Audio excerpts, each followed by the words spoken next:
Estamos con Carlos Sánchez Berzaín, abogado experto en Derecho Constitucional, máster en Ciencia Política y máster en Sociología y politólogo. Es director del Inter-American Institute for Democracy. Ha sido 5 veces ministro de Estado de la República de Bolivia. Como ministro de Gobierno de Sánchez de Lozada dirigió la lucha contra el narcotráfico. Autor de varios libros, analista político y columnista de varios medios de comunicación como Diario de las Américas e Infobae.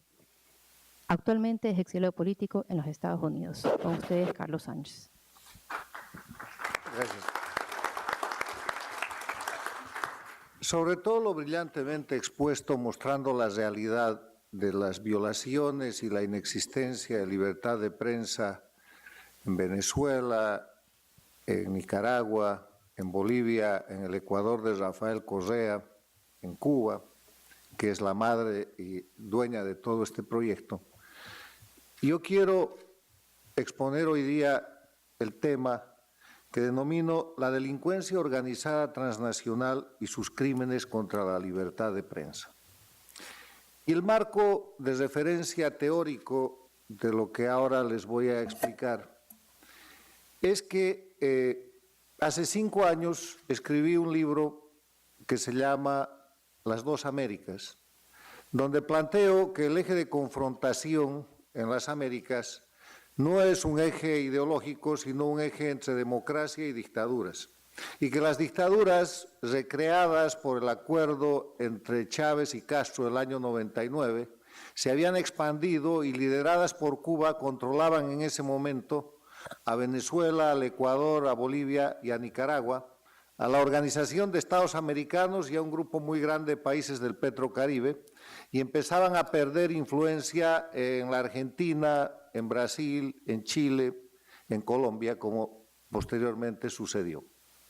Pero después de ese libro, evolucioné del concepto de la confrontación entre dictadura y democracia al concepto de que esos regímenes de Cuba, Venezuela, Bolivia, Nicaragua y el régimen de Correa en el Ecuador no deben estar cobijados bajo el concepto de la política, no deben permanecer bajo el análisis de lo que es la relación política, porque son verdaderas organizaciones de delincuencia organizada transnacional que están en el ámbito de la competencia de la Convención de Palermo contra la delincuencia organizada y no en el ámbito del ejercicio del poder político. De ahí mi libro del año 2016, en el cual planteo las dictaduras de delincuencia o de crimen organizado transnacional. Y si ustedes han seguido la exposición de las violaciones a la libertad de prensa que con carácter específico nos han brindado sobre Nicaragua, sobre Ecuador de Correa, sobre Bolivia, sobre Venezuela, el panorama general que ha planteado el director de la Sociedad Interamericana de Prensa, han de ver que todo lo que ahí se cometen son crímenes, son delitos, no son hechos políticos. Una cosa es atentar contra la libertad de prensa o contra la libertad de expresión con un mecanismo de abuso de poder absolutamente temporal y específico que puede tener un responsable al que el sistema de justicia, al que el sistema de institucionalidad democrática del país en cuestión no ha de tardar en señalar y en sancionar. Y otra cosa es institucionalizar los mecanismos para que la libertad en general y la libertad de prensa en particular sean sistemáticamente violadas, suplantadas, restringidas al máximo y reemplazadas por un mecanismo de persecución política, por un mecanismo de persecución judicializada, donde la libertad de prensa no solamente es la víctima, sino que es dada la vuelta e invertida para constituirse en uno de los mecanismos de persecución del régimen. El planteamiento que les hago es que a los regímenes de Cuba, Venezuela, Bolivia, Nicaragua en este momento, a los regímenes de los Castro, Díaz Canel, de Maduro y sus cómplices en Venezuela, de Ortega y Murillo en Nicaragua y de Evo Morales en Bolivia, hay que señalarlos hoy día, en el Día de la Libertad de Prensa, como los criminales que han establecido mecanismos de leyes infames para violentar institucionalmente desde el Estado la libertad de prensa y a través de ese mecanismo violentar la libertad y continuar con el sometimiento de esos pueblos habiendo desaparecido la democracia. No por otra cosa, el primer elemento esencial de la democracia en la Carta Democrática Interamericana es el respeto a la libertad y los derechos humanos y derechos fundamentales de la persona.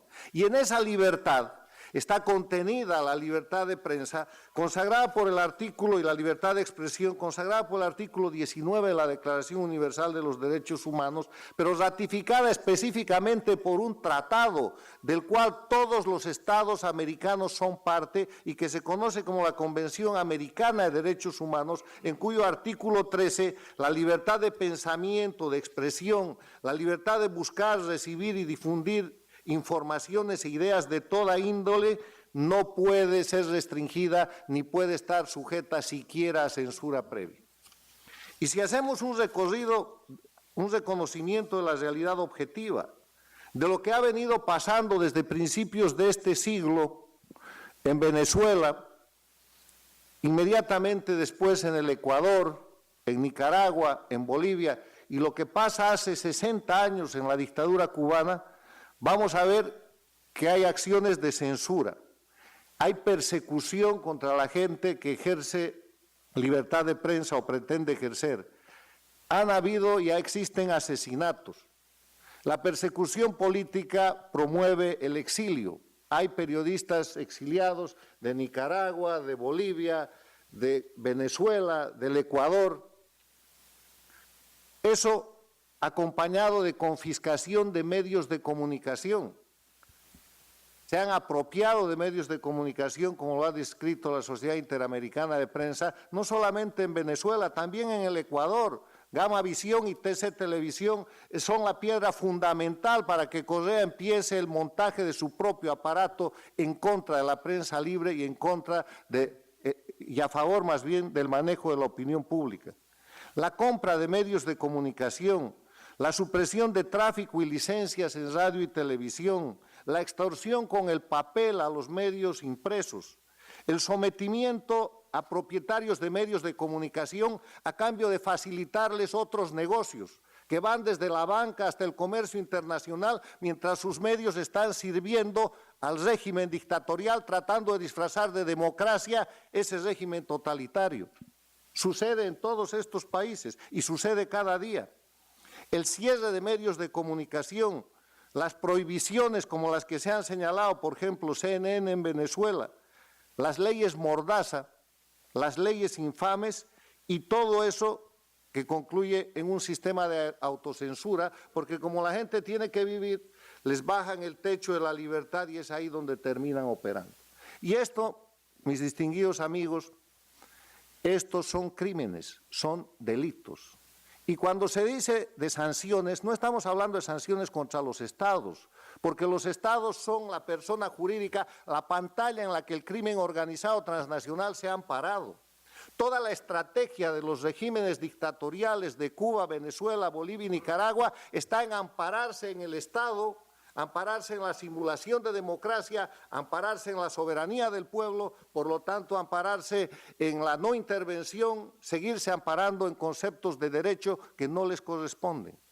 Eso equivale a que un asaltante de banco, cuando es buscado por la policía, diga, ¿sabe qué, señor? Yo soy político, este es un acto ideológico. O que un secuestrador o que el ladrón de una billetera, cuando es tomado por la policía, diga, señor, yo soy un luchador por la igualdad de los pueblos y en ese sentido estoy haciendo aquí un rescate de un patrimonio para usarlo. Son coartadas.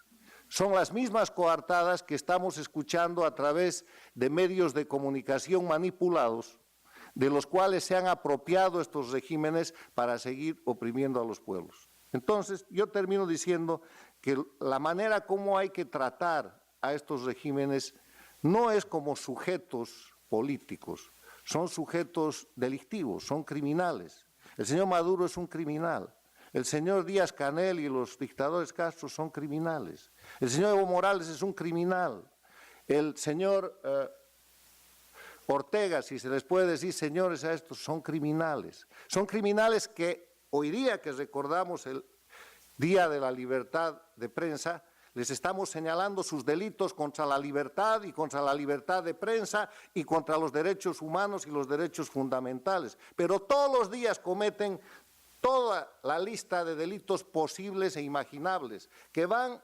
desde el robo o el soborno puro y simple hasta el narcotráfico, desde el terrorismo hasta el tráfico de personas, como hace el régimen cubano con los llamados médicos cubanos, que es tráfico puro de personas en el siglo XXI.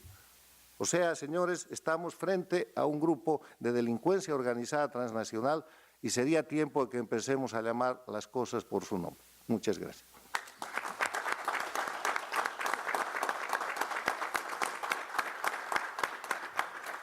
Muchísimas gracias, Carlos.